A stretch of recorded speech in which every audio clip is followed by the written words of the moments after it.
Hola, ¿qué tal? Yo soy Juan Carlos Ballesta. Bienvenidos a otro episodio de nuestras crónicas calidoscópicas presentadas por revistaladosis.com.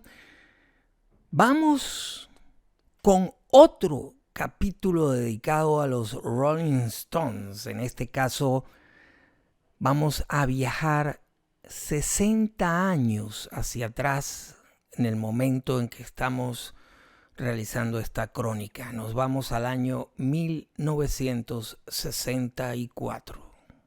Acompáñenme.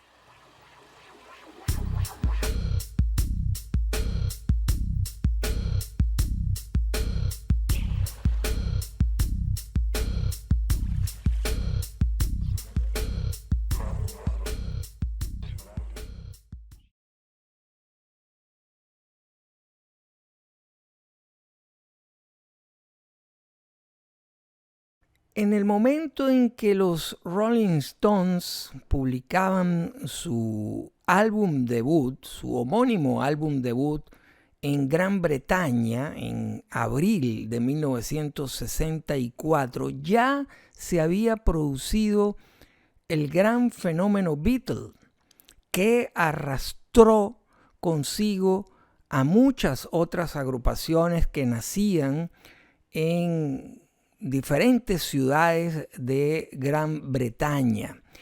Ya los Beatles habían producido esa especie de explosión luego de su presentación en el Ed Sullivan Show a comienzos de febrero de aquel año 1964, y con ello facilitaron que los jóvenes norteamericanos pusieran atención a lo que ocurría del otro lado del océano en Gran Bretaña.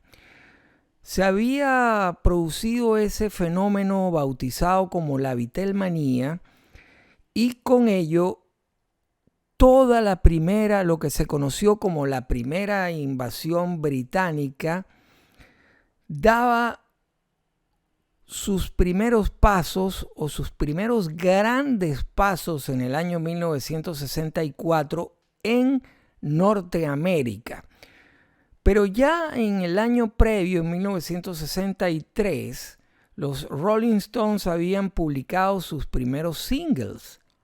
Unos singles que ya daban pistas de lo que sería su propuesta, especialmente en esa primera etapa que pudiéramos enmarcar entre los años 63 y 65, cuando su producción estuvo fuertemente influida por el rhythm and blues, por el rock and roll de Chuck Berry y una serie de autores de blues y también de música negra ligada con el soul, que pudiéramos englobar dentro del rhythm and blues.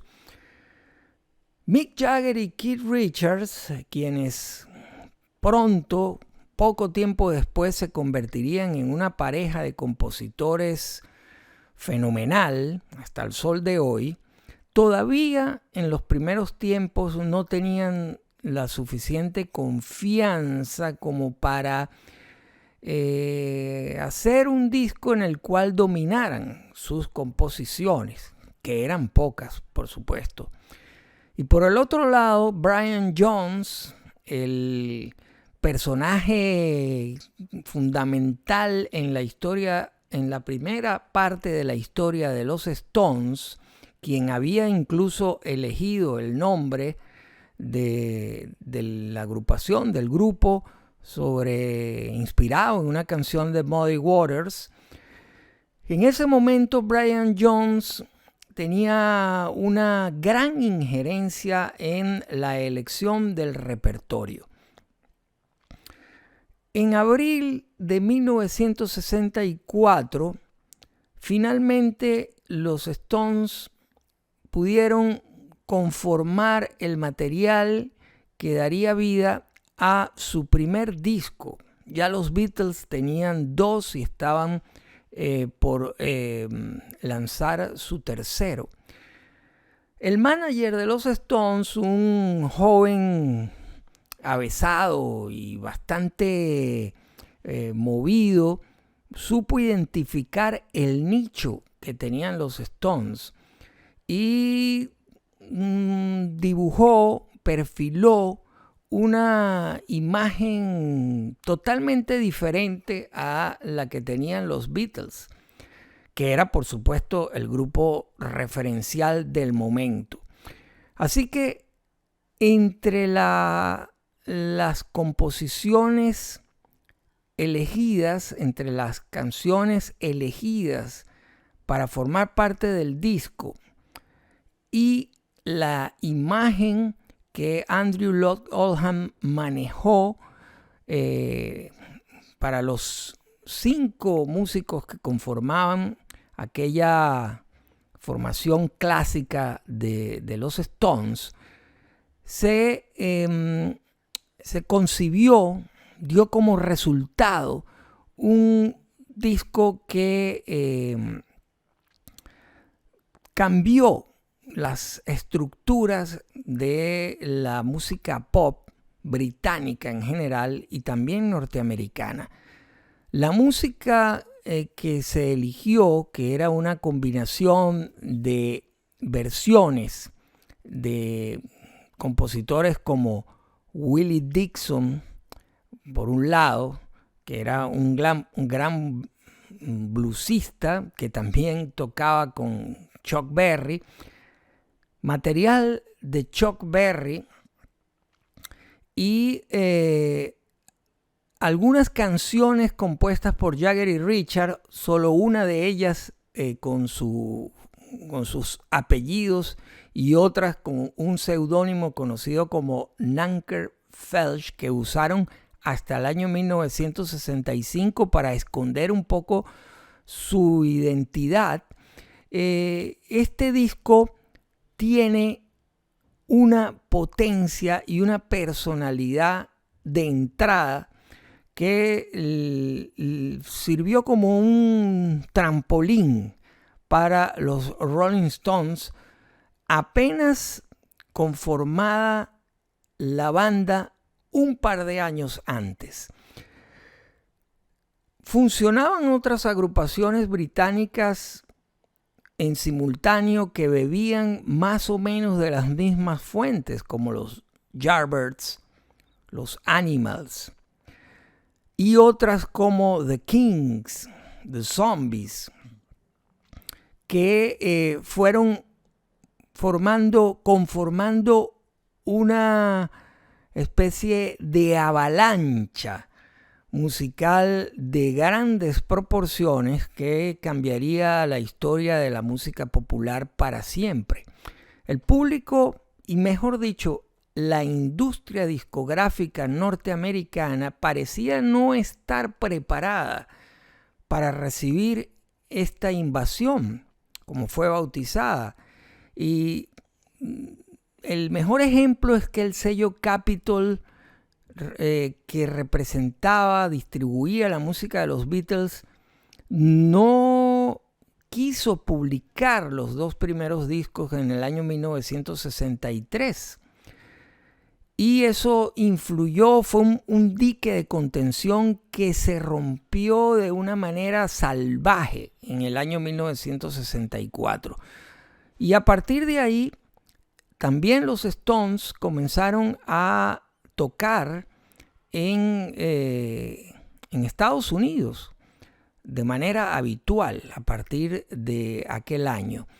Y a, por supuesto, lograr que buena parte de la música que versionaban, que formaba parte de los gustos personales de Keith Richards, Mick Jagger, Brian Jones y también Bill Wyman y Charlie Watts, se interpretara de una manera muy particular en Norteamérica, porque era como una especie de ida y vuelta de canciones, de composiciones del cancionero popular que no recibía la suficiente atención mediática en Estados Unidos, vale decir los bluesistas sobre todo, y ellos reinterpretaron ese legado, lo devolvieron a su lugar de origen de una forma muy diferente y muy distinta, y tanto así que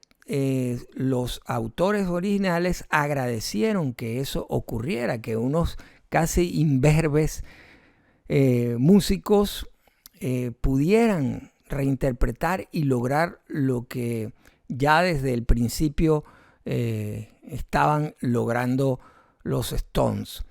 El disco además presentaba una portada, una foto de portada que extrañamente para el momento, 1964, rompía con los paradigmas de la industria en el sentido en que no aparecía el nombre de esos 5 jóvenes que se mostraban en la portada, una portada que jugaba con los colores oscuros,